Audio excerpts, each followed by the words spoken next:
किसी नगर में एक साहूकार रहता था। उसके घर में धन की कोई कमी नहीं थी, लेकिन उसके कोई संतान नहीं थी। इस कारण वह बहुत दुखी रहता था। पुत्र प्राप्ति के लिए प्रत्येक सोमवार व्रत रखता था और पूरी श्रद्धा के साथ शिव मंदिर जाकर भगवान शिव और पार्वती की पूजा करता था। उसकी भक्ति देखकर एक दिन माँ पार्वती प्रसन्न हो गई और भगवान शिव से उस साहूकार की मनोकामना पूर्ण करने का आग्रह करने लगी। पार्वती जी की इच्छा सुनकर भगवान शिव ने कहा कि हे पार्वती, इस संसार में हर प्राणी को उसके कर्मों का फल मिलता है और जिसके भाग्य में जो होता है उसे भोगना पड़ता है।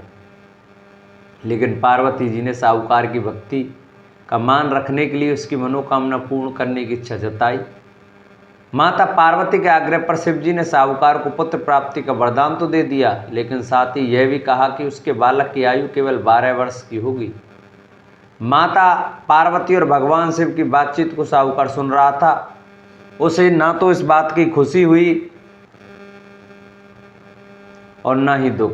वह पहले की भांति शिव जी की पूजा करता रहा। कुछ समय के बाद साहूकार के घर एक पुत्र का जन्म हुआ। जब वह बालक 11 वर्ष का हुआ तो उसे पढ़ने के लिए काशी भेज दिया गया।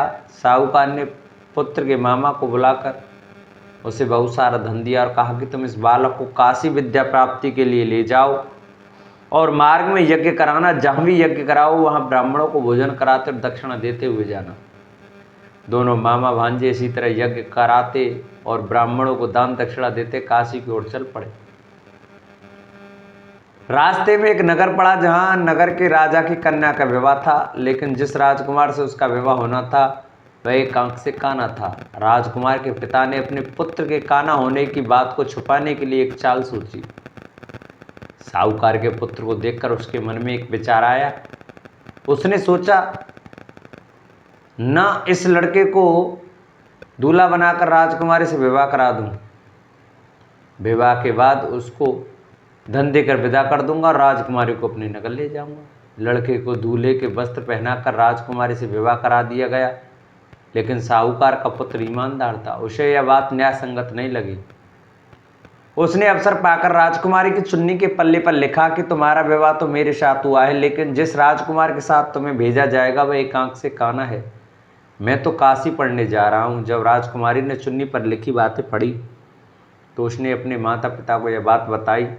राजा ने अपनी पुत्री को विदा नहीं किया, जिससे बारात वापस चली गई।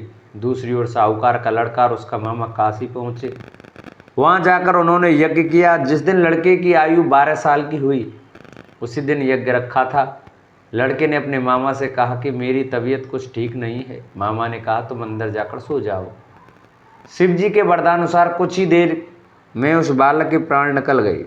मृत भांजे को देखकर उसके मामा ने विलाप शुरू किया। संयोगवश उसी समय शिव जी और माता पार्वती जी उधर से जा रहे थे।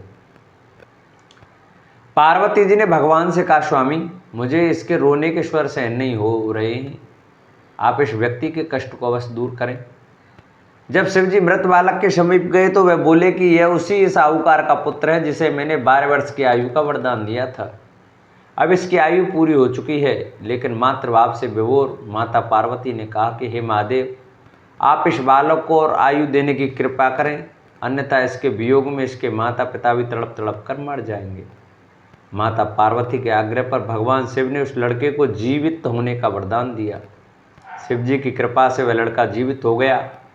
शिक्षा समाप्त करके लड़का मामा के साथ अपने नगर की ओर चल दिया। दोनों चलते हुए उसी नगर में पहुँचे जहाँ उसका विवाह हुआ था। उस नगर में भी उन्होंने यज्ञ का आयोजन किया। उस लड़के के ससुर ने उसे पहचान लिया और महल में ले जाकर उसकी खातिरदारी की और अपनी पुत्री को विदा किया। इधर साहूकार और उसकी पत्नी भूखे प्यासे रहकर बेटे की प्रतीक्षा कर रहे थे। उन्होंने प्रण कर रखा था यदि उन्हें अपने बेटे की मृत्यु का समाचार मिला तो वह भी प्राण दे देंगे, परंतु अपने बेटे के जीवित होने का समाचार पाकर वह बेहद प्रसन्न हुए। उसी रात भगवान शिव ने व्यापारी के स्वप्न में आकर कहा, हे श्रेष्ठी, मैंने तेरे सोमवार के व्रत करने और व्रत कथा सुनने से प्रसन्न होकर तेरे पुत्र को लंबी आयु प्रदान की है। इसी प्रकार जो कोई सोमवार व्रत करेगा तथा व्रत कथा सुनेगा उसके सभी दुख दूर होंगे और समस्त मनोकामनाएं पूरी होंगी। बोले शंकर भगवान की जय। जिन भक्तों को हमारी ये वीडियो, हमारी कथा अच्छी लगी हो, वो हमारी वीडियो को ज़्यादा से ज़्यादा शेयर करें।